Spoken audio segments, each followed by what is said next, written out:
Welcome to GPT academy. প্রিয় শিক্ষার্থীরা, আজকে আমি তোমাদের 2024 ষষ্ঠ শ্রেণীর দ্বিতীয় পর্যায়ক্রম মূল্যায়নের গণিতের যে মডেল স্কুলগুলো আছে তোমাদের রায়মার্টিন প্রশ্ন বিচিত্রার, সেই প্রশ্ন বিচিত্রার মডেল স্কুলগুলো আজকে আমি তোমাদের সমাধান করব। সম্পূর্ণ সমাধান করব আজকের তোমাদের মডেল স্কুল 1 অর্থাৎ 1 নম্বর মডেল স্কুলটা আমি সম্পূর্ণ আজকের সমাধান করব। চলো, আজকের মডেল স্কুলের প্রথম প্রশ্ন হচ্ছে, তিনটি ক্রমিক বিজোড় সংখ্যার মাঝের সংখ্যাটি m-3 হলে অপর দুটি সংখ্যা নির্ণয় করো। দেখো, বলা হচ্ছে ক্রমিক বিজোড় সংখ্যা অর্থাৎ মাঝেরটা বলা হচ্ছে তোমাদের m-3 মাঝের সংখ্যাটা বলা হচ্ছে m-3। তাহলে মাঝেরটা যদি m-3 হচ্ছে ক্রমিক বিজোড় সংখ্যা, সুতরাং এর পরেরটা কিন্তু m-4 হবে না, হবে গিয়ে m-5 হবে, m-5। আর এর আগেরটা কত হবে? এর আগেরটা হবে বিজোড় সংখ্যা বলা হচ্ছে, অর্থাৎ m-1 বিজোড় সংখ্যা হয়ে গেলো। আর m-2 হলে জোড় সংখ্যা হতো, সুতরাং m-1, m-3 আর m-5 এই তিনটি হচ্ছে গিয়ে ক্রমিক বিজোড় সংখ্যা। তোমরা বলো গিয়ে m-1 আর m-5 হচ্ছে তার পরবর্তী বা তার অপর দুটি সংখ্যা ক্রমিক অপর দুটি সংখ্যা। বেশ, পরের সংখ্যা দেখো, পরের গণিতটা দেখো একে 2-এর দিকে একটা প্রশ্নটা কি যে 9 কিমি 8 ডেকামিটার 7 ডেসি 7 মিলিমিটার সমান কত মিটার? যতগুলো একক আছে সব এককগুলোকে কিন্তু মিটারে কনভার্ট করতে হবে, অর্থাৎ সবগুলোকে যোগ করবে। 9 কিমি সমান কত জানি আমরা? 9000 মিটার। 8 ডেকামিটার সমান কত হবে? 80 ডেকামিটার। আর 7 সেমি মানে কি?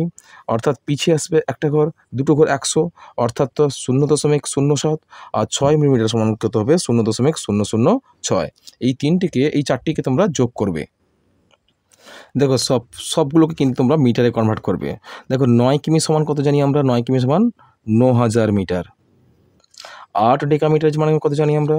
কিলো হেক্টো ডেকামিটার, অর্থাৎ 10, অর্থাৎ 80 ডেকামিটার, 80 মিটার।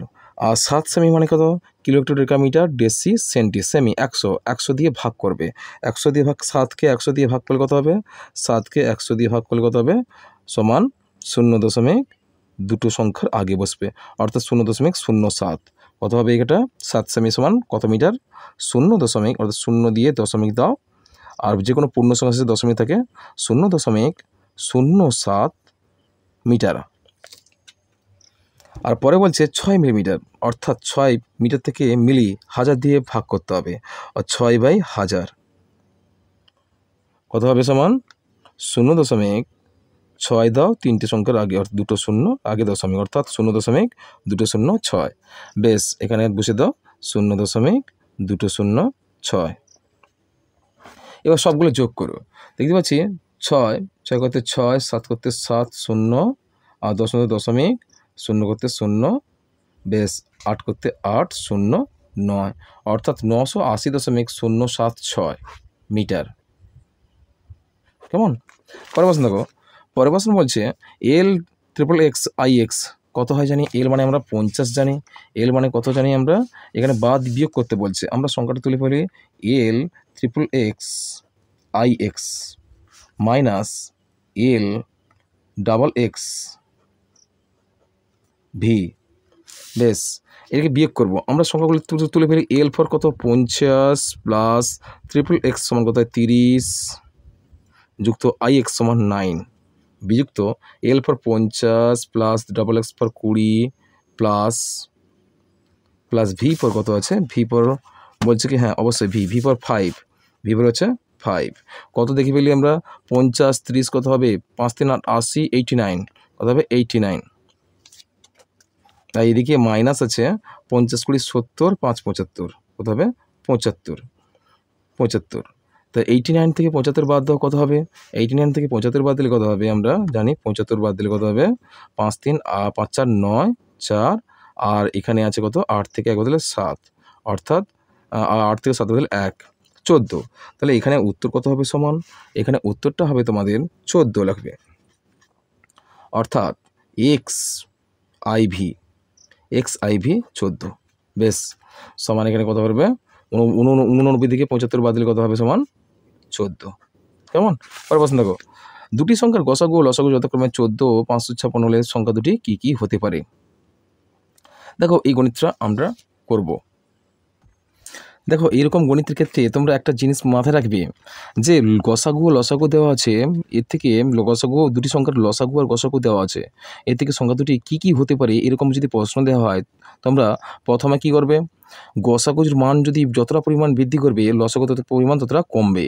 ধরো আমরা 13 থেকে ডবল করতে 2 গুণ করি কত হবে, 13 সঙ্গে যদি 2 গুণ করি কত হবে, তাহলে 2 গুণ করলে কত হবে, 26 হয়ে যাবে, 26 হবে। আর এক্ষেত্রে তোমরা 2 কিন্তু ভাগ করবে, 2 কিন্তু ভাগ করবে, কত হবে, এখানে হবে গিয়ে 2 দুগুণে 4 আর 14, 2 সাথে 14, 2 তিনে 6, 273 হয়ে যাবে। দেখো এক্ষেত্রে যদি 3 গুণ করি, এক্ষেত্রে যদি 3 গুণ করি, সরি 13 সঙ্গে 13 দুগুণে 26 হয়, 13 তিনে 39 যদি করি, 3 গুণ করি, 13 সঙ্গে যদি 3 গুণ করি কত হবে, 13 গুণিতক 3, 13 গুণিতক 3 সমান কত হবে, সমান হবে গিয়ে এখানে কত হবে 39। 39 হলে এখানে কিন্তু 3 কিন্তু ভাগ করবে, 3 কী করবে, 3 ভাগ করবে, কেমন, কত, 3 9 27 কত হচ্ছে, 3 9 27, দেখো 270 56, অর্থাৎ একে তোমরা কোন সংখ্যাটাকে, এই 546কে 3 দিয়ে ভাগ করবে, 546কে 3 দিয়ে ভাগ করলে কত হবে, সেই মানটা তোমরা এখানে পেয়ে যাবে, কেমন। আচ্ছা দেখো 3 দিয়ে যদি ভাগ করি, 546কে যদি 3 দিয়ে ভাগ করি কত হবে, সমান 3 একে 3, 2 24, 3 8 24 আর 6, 3 দুগুণে 6, কেমন, বেশ হয়ে গেছে। এইভাবে তোমরা সংখ্যাগুলো পেতে পারো। আবার 13 4 যদি গুণ করো এদিকে, 13 4, 13 সঙ্গে যদি 4 গুণ করো, এদিকে কিন্তু 4 ভাগ করবে, কেমন, 13 সঙ্গে 4 যদি গুণ করি, 13 4 গুণ করি, 13 4 52, 4 3 12, 2 হাতে 1, 4 কে 4 কে 5, 52 হবে। আর এদিকে কিন্তু 13 কী কত করবে, 13 কিন্তু 4 কিন্তু ভাগ করবে, 546 ভাজিতক 4 কত হবে, দেখো 4 কে 4, 14, 4 3 12, 2 26, 26 কত হচ্ছে, এক্ষেত্রে 4 দিয়ে বিভাজ্য হবে না, সুতরাং একে যদি আমরা 6 দ্বারা বিভক্ত, 13 6 78, এখানে যদি 6 দিয়ে যদি গুণ করি, 13 6 78 হবে, এদিকে কিন্তু 78 হবে, 78 হবে।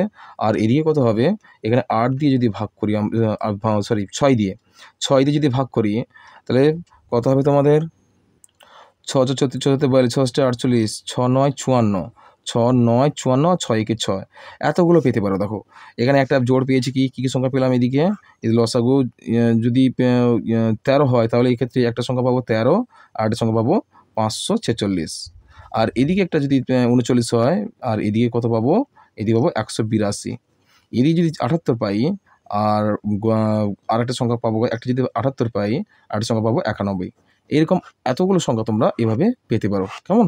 বেশ, পরের প্রশ্ন দেখো, পরের প্রশ্ন বলছে যে 2.1 2 পৌনঃপুনিক 6 পৌনঃপুনিককে সামান্য ভগ্নাংশে পরিবর্তিত করো।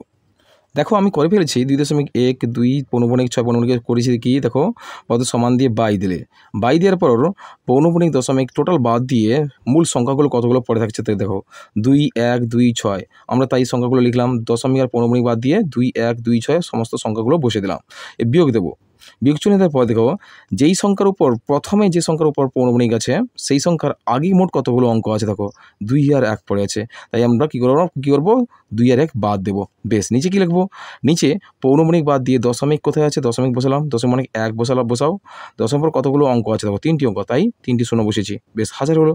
এবার বিয়োগ করবে, বিয়োগ চিহ্ন দেবে, দেখো পৌনঃপুনিক মানে দশমিক মানে 1 দিলাম, দেখো পৌনঃপুনিকে এবং দশমিকের মাঝে কতগুলো সংখ্যা পড়ে আছে, একটা সংখ্যা, সুতরাং একটা শূন্য বসবে, অর্থাৎ 10 বাদ দেবে। কী পেলাম, 2126 থেকে 21 বাদ দিয়ে কত হয়েছে, 2105 হয়েছে, আর নিচে 1000 থেকে 10 বাদ দিলে কত হবে, 990 হয়েছে। বেশ, আমরা কাটাকাটি করলাম, কাটাকাটি করতে কত পেলাম, উপরে 421 পেলাম, আর নিচে কত হবে 198 পেলাম, আমরা কী পেলাম, নিচে 198 পেলাম। বেশ, নিচে লিখে দিলাম 421/198। বেশ, বোঝা গেছে। পরের প্রশ্ন দেখো যে 999 পূর্ণ 324/335 গুণিতক 324 এর মান কত। দেখো গণিতের অলরেডি আমি করে ফেলেছি, দেখো আমি প্রথমে 999 সঙ্গে 325 গুণ করেছি, গুণ করে 324 যোগ করেছি, বেশ, যোগ করেছি। যোগ করার পর কী করলাম, উপরে কিন্তু দুটো গুণ আছে, লব দুটো আছে, দুটো গুণ করলাম। গুণ করতে এত বড় একটা সংখ্যা বেরোলো। 325 দিয়ে ভাগ করব। এবার 325 দিয়ে ভাগ করলে কত বেরোবে? আমাদের 32 একক, দশক, শতক, হাজার, অযুত, লক্ষ, 3,23,999.0030307692।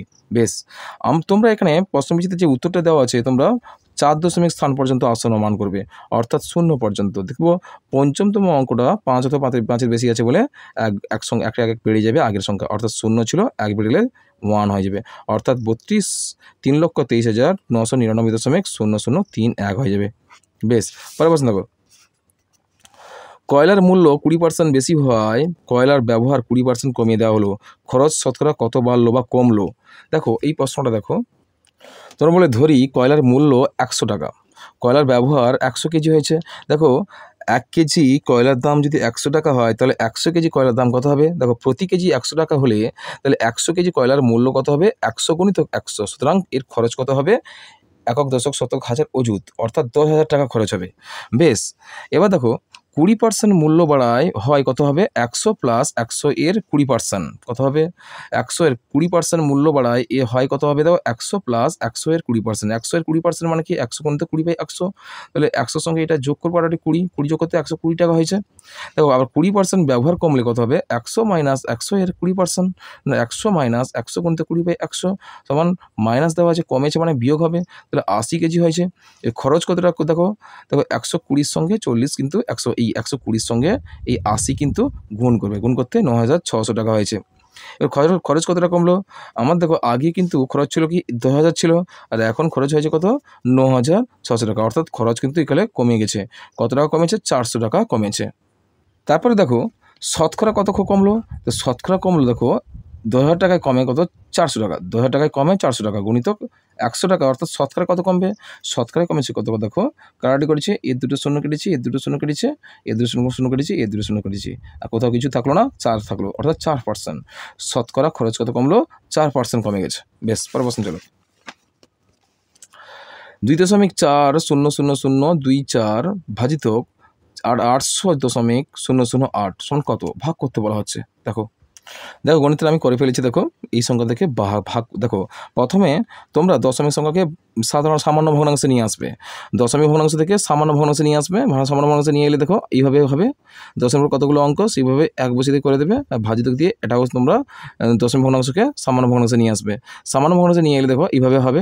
দেখো আমরা কি করলাম, ভাগ ছিল এখানে গুণ করে আমরা উল্টে দিয়েছি সংখ্যাটা, তাই আমরা কাটাকাটি করে দিচ্ছি। 8 একক, দশক, শতক, হাজার, অযুত, লক্ষ, 8 লক্ষ 8কে 24 লক্ষ 24কে আমরা 8 লক্ষ 8 দিয়ে বিভাজ্য করেছি, কেটেছি, 3-এর নামটা কেটেছে, আর এখানে এর 3টে শূন্য কাটবো, এর 3টে শূন্য কেটে দেবো। কত থাকলো নিচে? নিচে থাকলো 1000 থাকলো, 1000 থাকলো। তো 3/1000, 3/1000 মানে কি? 0.003। কেমন? পরের প্রশ্ন চলো। গোপাদের গ্রামে লোকসংখ্যা একক, দশক, শতক, হাজার, অযুত, লক্ষ, নিযুত 27,08,742 এবং মামাদের গ্রামের লোকের সংখ্যা হচ্ছে 38,69,988। দেখো এখানে 38 লক্ষ বলা আছে, এখানে 27 লক্ষ বলা আছে, তাহলে কাদের গ্রামের লোক সংখ্যা বেশি হচ্ছে? আমাদের মামাদের গ্রামের লোক সংখ্যা বেশি হচ্ছে। কোন গ্রামের লোক সংখ্যা বেশি এবং কত বেশি? দুটি গ্রামের মোট লোক সংখ্যা কত? দুটি গ্রামের মোট লোক সংখ্যা কত? এখানে বলা হচ্ছে কি যে কোন গ্রামের লোক সংখ্যা বেশি হবে? দেখতে পাচ্ছি মামাদের গ্রামের লোক সংখ্যাটা বেশি হবে, কেননা এর 38 লক্ষ হচ্ছে, এর 27 লক্ষ। গোপাদের গ্রামের লোক সংখ্যা 27 লক্ষ হচ্ছে, এর হচ্ছে 38 লক্ষ, সুতরাং মামাদের গ্রামের লোক সংখ্যা বেশি। কত বেশি? তা আমরা করবো কি, মামাদের গ্রামের লোক সংখ্যা থেকে গোপাদের গ্রামের লোক সংখ্যা বাদ দেবো, বাদ দিলে আমরা কত বেশি পেয়ে যাব। দুটি গ্রামের মোট লোক সংখ্যা কত? তাহলে এই দুটোকে আমরা যোগ করে দিলে দুটি গ্রামের লোক সংখ্যা পেয়ে যাব। এবার দেখো 8 থেকে 2 বদল কত হবে? 6, 8 থেকে 4 বদল কত হবে? 4, আর 9 থেকে 7 বদল কত হবে? 2, আর 9 থেকে 8 বদলে 1, 7 থেকে 0 বদলে 7, 8 থেকে 7 বদলে 1, 3 থেকে 2 বদলে 1, কত হচ্ছে? 11,71,246, 11,71,246। তাহলে এতটা পরিমাণ বেশি কি গোপাদের তুলনায় মামাদের গ্রামের লোক সংখ্যা কতটা বেশি? 11,71,246 জন। কেমন? তারপর প্রশ্ন বলেছে যে দুটি গ্রামের মোট জনসংখ্যা কত, দুটি গ্রামের মোট জনসংখ্যা কত হবে, দুটি গ্রামের দুটি গ্রামের মোট জনসংখ্যা কত হবে, এই দুটোকে তোমরা যোগ করে দেবে, এই দুটোকে তোমরা যোগ করে দেবে, ফাঁকা জায়গা করবে, এই দুটোকে যোগ করলে কত হবে বলো তো?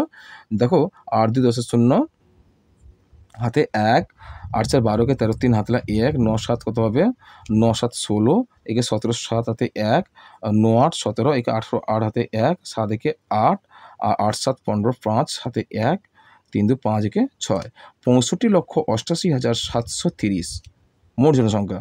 দুটি গ্রামের মোট জনসংখ্যা তোমরা লিখে দিবে এইভাবে, আলাদা আলাদাভাবে একবার যোগ করবে আর বিয়োগ করবে, আমি একসঙ্গে তোমাদের করে দিয়েছি, কেমন? পরে প্রশ্ন দেখো, প্রতি বস্তায় 30 কিগ্রা চাল ধরে এমন কতগুলি বস্তায় এত টন চাল রাখা হয়েছে? আর 1 টন মানে 1000 কিগ্রা, অর্থাৎ 1000 কেজি, 1 টন মানে 1000 কেজি। তাহলে 30 কিগ্রা, প্রতিটি বস্তায় 30 কিলো করে ধরে, তাহলে 6.3 টন চাল রাখা হবে, অর্থাৎ 6.30 টন। তাহলে আমরা গণিতটা করে ফেলি, চলো। দেখো 1 টন বলেছে, 1 টন সমান কত হবে, 1000 কেজি। তাহলে 6.3 টন, তাই তো? 6.3 টন সমান কত হবে, টন সমান কত হবে, 1000 গুণিতক 6.3 কেজি সমান, দেখো এখানে দশমিক সংখ্যা একটা আছে, এক ঘর সরবে, সুতরাং কত থাকবে? তাহলে আমরা যদি গুণ করি কত হবে, সাধারণভাবে গুণ করি, যে সাধারণভাবে যদি আমি দশমিক বাদ দিয়ে সাধারণভাবে যদি গুণ করি, 63 একে 63 লিখে দেবো, কতগুলো শূন্য, 1 2 3, 3টে শূন্য, 3 শূন্য বসে দেবো, আর দশমিক একটার অঙ্কে আগে আছে দশমিক সংখ্যা, সুতরাং কি একটা ঘরে আগে দশমিক বসবে এখানে। তাহলে এখানে কত পড়ে থাকবে, 6300 কেজি, কেমন? 6300 কেজি। বেশ, এবার কি বলা হচ্ছে, তাহলে বলছে প্রতি বস্তায় 30 কিলো করে চাল ধরে এমন কতগুলি বস্তা লাগবে, তোমরা ভাগ করে দেবে, ভাগ করবে 6300কে তোমরা 6300কে 30 দিয়ে ভাগ করে দেবে, 30 একে 30 দুগুণে 60, 3 নামলো 0 নামলো, 30 একে 30, 0 নামলো 30 শূন্যে 0।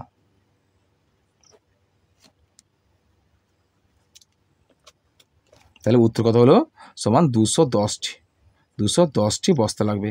কতগুলো বস্তা লাগবে, 210টি বস্তা লাগবে।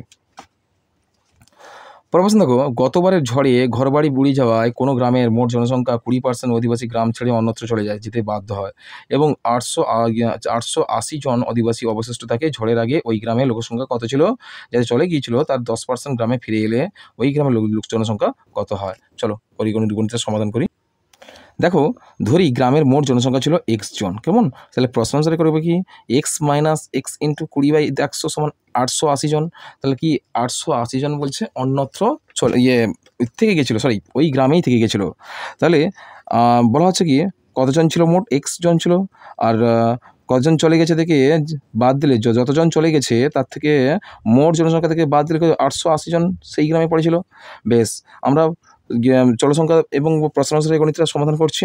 তাহলে এক্স থেকে মাইনাস কাটাটি করলাম, শূন্য কাটালাম, 1/5, অর্থাৎ x/5 বাদ দিলাম, এক্স বিযুক্ত x/5 সমান 880 জন। কী করলাম, 500কে এক্স গুণ করলাম, 5x হলো, 5x হলো, মাইনাস এক্স হলো, আর নিচে 5 ছিল, এই 5টা 880 সঙ্গে গুণ করলাম, আর 4x পড়ে থাকলো, 5x থেকে x বাদ দিলে 4x হলো, তাহলে 4x সমান কত হবে, 4400 জন। তাহলে x সমান কত হবে, 4400/4 সমান 1100 জন। তাহলে x মানে কি, গ্রামের জনসংখ্যা কত ছিল, 1100 জন, অর্থাৎ 1100 জন ছিল। এরপরে দেখো, এরপরে হচ্ছে চলে যাওয়া জনসংখ্যা কত। দেখো আমরা যা জনসংখ্যা ছিল, আর কতজন জনসংখ্যা ছিল, 880 জন ছিল। তাহলে 1100 থেকে 880 বাদ দিলে কত হবে, 220 জন, অর্থাৎ কতজন ঝড়ের ফলে কতজন চলে গেল, 220 জন চলে গেছে বলছে। তারপর বলছে 10% ফিরে এসেছিলো, এই 220 জনের মধ্যে 10% ফিরে এসেছিলো। গ্রামে ফিরে আসা জনসংখ্যা কত হবে, 210 গুণিতক 10/100, তাহলে 0 কাটবো, কত পড়ে 22, অর্থাৎ 22 জন ফিরে এসেছিলো। এই 10% মানে কতজন ফিরে এসেছিলো, 22 জন। এই 22 জন মিলে মোট কত জনসংখ্যা হলো গ্রামে, আগে ছিল 880 জন ছিল, আর 22 জন চলে এসছে, মোট কতজন হলো, 902 জন হলো। চলো পরে প্রশ্ন, m equals to 8 m equals to 8, n equals to 2, আর p equals to 0, q equals to -2, আর r equals to কত হবে, r equals to -1 হলে m minus n minus p minus qr minus mr minus mn minus nq এর মান কত? দেখো এর মানটা হচ্ছে, আমি এদিকে করে রেখেছি গণিতটা। চলো প্রথমে আমি মানগুলো বসিয়ে দিয়েছি, তোমরা ডান দিকে মানগুলো লিখে রাখবে, আর এইভাবে তোমরা এই মানগুলো বসিয়ে আমি যেভাবে করেছি এইভাবে তোমরা সরলটা সমাধান করবে। কেমন? সমাধান করলে কত হবে? 52 হবে। কিন্তু তোমাদের অ্যান্সার, প্রশ্নবিচিত্রের অ্যান্সারটা আছে কত? তোমাদের 36 হবে। কীভাবে হলো স্যার তোমরা একবার ট্রাই করে দেখো, 36 যদি হয়, তোমাদের যদি কারো যদি 36 হয়ে থাকে তবে আমাকে কমেন্ট করো বা আমাকে জানাও। আমার এই গণিতটা করে আমার উত্তর বেরিয়েছে কত হবে? 52 উত্তর বেরিয়েছে। চলো পরের প্রশ্ন দেখি।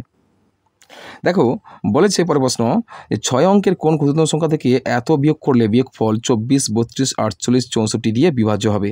দেখো এই প্রশ্নটা দেখো, প্রথমে তোমরা লিখবে আমরা জানি 6 অঙ্কের ক্ষুদ্রতম সংখ্যা একক, দশক, শতক, হাজার, অযুত, লক্ষ, অর্থাৎ 1 লক্ষ। 6 অঙ্কের ক্ষুদ্রতম সংখ্যা হবে 1 লক্ষ। এখন আমরা কী করবো? সেই সংখ্যাগুলোকে আমরা যে সমস্ত সংখ্যা দ্বারা বিভাজ্য হবে সেই সংখ্যাগুলো লসাগু করবো। লসাগু করেছি, দেখো লসাগুটা আমি করে ফেলেছি। দেখো লসাগু হয়েছে কত? তোমাদের লসাগু হয়েছে 192। লসাগু হয়েছে কত? 192। তারপর বলা হচ্ছে কি 6 অঙ্কের ক্ষুদ্রতম সংখ্যা 1 লক্ষ হলে, এবার দেখো আমরা সেই ক্ষুদ্রতম সংখ্যাটা বের করতে হলে আমাদের প্রথমে কী হবে? এই যে লসাগু করেছিলাম না, এই 6 অঙ্কের ক্ষুদ্রতম সংখ্যা দিয়ে কী ভাগ করব। 6 অঙ্কের ক্ষুদ্রতম সংখ্যাকে দিয়ে এই লসাগুর মানটা 192 ছিল, ভাগ করব। ভাগ করেছি, ভাগ করতে কত বেরিয়েছে? 52 বেরিয়েছে। আর ভাগশেষ কত বেরিয়েছে? 160। এবার কি করব? আমরা এই ভাজক থেকে ভাগশেষ আমরা বিয়োগ করব, কত হচ্ছে? 32। এবার আমরা কি করব? এবার কিন্তু নির্ণয় 6 অঙ্কের ক্ষুদ্রতম সংখ্যাটা বের করব। বের করতে হলে প্রথমে কী করবে? এই 6 অঙ্কের ক্ষুদ্রতম সংখ্যার সঙ্গে যে সংখ্যা দ্বারা বিয়োগ করতে বলা হয়েছে সেই সংখ্যাটা যোগ করবে।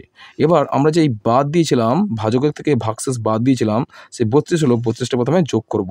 কোন সংখ্যা দিয়ে বিয়োগ করলে? 5668 দিয়ে বিয়োগ করলে, অর্থাৎ এখানে যোগ করবে, অর্থাৎ 32 সঙ্গে এটা যোগ করবে।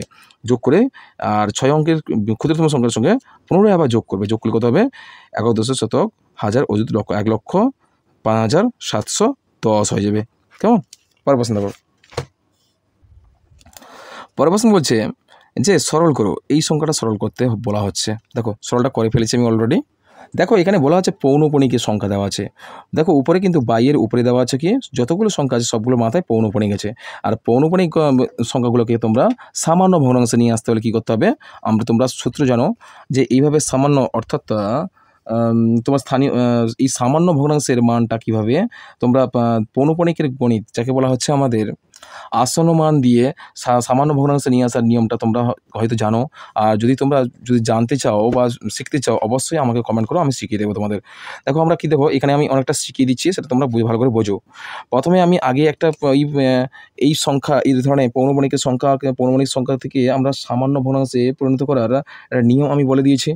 আর এখানে আমি পুনরায় আবার করে দিচ্ছি। দেখো 8.6 পৌনঃপুনিক, একে কী করবো? আমরা দশমিক এবং পৌনঃপুনিক বাদ দিয়ে বাইয়ের উপরে আমি প্রথমে ধারে 86 লিখব, অর্থাৎ মোট সংখ্যা কত হবে? 8×6 = 86 লিখলাম। বিয়োগ দিলাম, যেখানে পৌনঃপুনিক আছে, যেখানে শুরু তার আগে কতগুলো সংখ্যা মুক্ত আছে? দেখো একটা মাত্র সংখ্যা মুক্ত আছে, অঙ্ক মুক্ত আছে, 8 আছে। 8 বিয়োগ করব। নিচে কী করবো? পৌনঃপুনিক মানে কি দশমিক মানে কি 1 লিখবো। আর তারপরে 10 থেকে, অর্থাৎ এই দশমিকের পর একটা অঙ্ক আছে, সুতরাং একে একটা শূন্য দিলাম, 10 হলো। এবার দেখো পৌনঃপুনিক দশমিক মানে আবার পুনরায় 1 লিখলাম। এবার পৌনঃপুনিক দশমিকের মাঝে কতগুলো অঙ্ক আছে দেখতে পাচ্ছি? একটাও নেই, সুতরাং 1 লিখবো এখানে, 10 বাদ দেবো। এইভাবে আমরা করে ফেলবো পৌনঃপুনিককে সামান্য ভগ্নাংশে পরিণত করবো। নিচেটাও সেই একইভাবে করবো। এইভাবে করার পর আমরা কি দেখবো কি যে আমরা সামান্য ভগ্নাংশ সবগুলো করে ফেলেছি। সামান্য ভগ্নাংশ করে নেওয়ার পর কী করলাম? আমরা যোগ বিয়োগ করলাম। যোগ করতে কত হলো? হয়েছে গিয়ে 87/49। উপরটা হলো, নিচেটা দেখো, নিচেটা সেই সামান্য ভগ্নাংশ কিন্তু করেছি, কিন্তু 32/100 ছিল এখানে। 32/100 অর্থাৎ 0.32 ছিল এখানে, 0.32 ছিল। 0.32কে আমরা সামান্য ভগ্নাংশ করেছি, 32/100 করেছি। এবার দেখো আমরা ক্রমশই গণিতগুলো করে যাওয়ার পর আমরা উল্টে দেবো। শেষে উল্টে দিয়ে আমরা কাটাকাটি করবো। কাটাকাটি করার পর উত্তরটা বেরোবে তোমাদের কত? উপরে 29 পড়ে থাকবে, ওবার 25 পড়ে থাকবে। এই দুটো গুণ করবো, গুণ করলে কত হবে? 725 বেরোবে। আর নিচে কত ছিল? 72। 9 আর 8 ছিল, 9×8 = 72 ছিল, 9×72। এবার লবকে হর দিয়ে ভাগ করবো, এটা অপরত ভগ্নাংশ, ভাগ করলে কত হবে? 10 পূর্ণ 5/72 হবে। বেশ, পরের প্রশ্ন চলো। মানালির কাছে 5 টাকা, 2 টাকা, 1 টাকা, 50 পয়সা, 25 পয়সা প্রত্যেকটির সমান সংখ্যক মুদ্রা আছে। যদি তার কাছে সঞ্চিত মুদ্রার মোট মূল্য 315 টাকা হয় তবে মুদ্রার সংখ্যা কত? চলো দেখো, প্রথমে তোমরা লিখবে, আমরা ধরি মানালির কাছে সব প্রকার মুদ্রার এক্সটি করে মুদ্রা আছে, সব প্রকার মুদ্রায়, সব প্রকার 5 টাকা বলো, 2 টাকা বলো, 1 টাকা বলো, বা 0.5 বলো, বা 0.25 বলো, প্রত্যেকটা কিন্তু এক্স করে আছে। সুতরাং আমরা লিখতে পারি কি, প্রশ্নানুসারে 5x + 2x + x + 0.5x plus 0.25x এই টোটাল যোগফল কত হবে? 315 হবে। আমরা যোগ করেছি কত হবে? 8.75x হয়েছে। আর x এর মান বের করেছি কত? 315কে 8.75 দিয়ে ভাগ করবো, ভাগ করতে কত হয়েছে? 36 হয়েছে। কেমন? 36 হয়েছে। এবার 36 কী করবো? 5 প্রকার মুদ্রায় মোট সংখ্যা কত হবে? তো 5 প্রকার মুদ্রায় মোট সংখ্যা কতগুলো মুদ্রা আছে বের করতে হলে 36-এর সঙ্গে 5 গুণ করবে, গুণ করতে কত হয়েছে? 180 হয়েছে। চলো পরের প্রশ্ন। দেখো পরের প্রশ্ন বলছে, দুটি সংখ্যার গসাগু এবং লসাগু যথাক্রমে 773 এবং 9555। একটি সংখ্যা 1365 হলে অপর সংখ্যাটি নির্ণয় করো। চলো করি। দেখো, আমরা জানি, বলবো কি প্রথমে, আমরা জানি একটি সংখ্যা গণিতক অপর সংখ্যা কত হবে? সমান লসাগু গণিতক গসাগু। তাহলে একটি সংখ্যার মান দেওয়া আছে, অপর সংখ্যার মানটা তোমরা বের করে নিতে পারবে। তোমরা এইভাবে গুণ করবে, 9555 সঙ্গে 273 গুণ করে, আর এই যে এপারে ছিল 1365, এটা ভাগ করে দেবে। ভাগ করতে কত হয়েছে? 1365 সাথে কত হবে? 9555 হবে। কারেক্ট করে দিয়েছি। 273 সঙ্গে 7 গুণ করেছি, গুণ করতে কত হলো? 1911। কেমন? এখানে তোমাদের ষষ্ঠ শ্রেণীর দ্বিতীয় পর্যায়ের মূল্যায়নে 2025 দ্বিতীয় পর্যায়ের মূল্যায়নের গণিতের যে প্রথম মডেল স্কুলটা আজকে আমি সম্পূর্ণ সমাধান করলাম। দেখা হবে এর পরের ভিডিওতে, আমি নিয়ে আসবো তোমাদের পরবর্তী মডেল স্কুল, 2 নম্বর মডেল স্কুল। আজকের এই পর্যন্ত, দেখা হবে পরের ভিডিওতে।